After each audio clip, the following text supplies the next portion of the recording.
David Diaz diving. May 21st, 10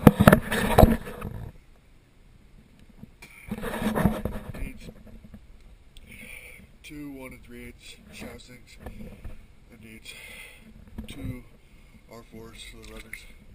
Also, towards the bow of the boat on the keel, notice some cracking. I'll try to point that out.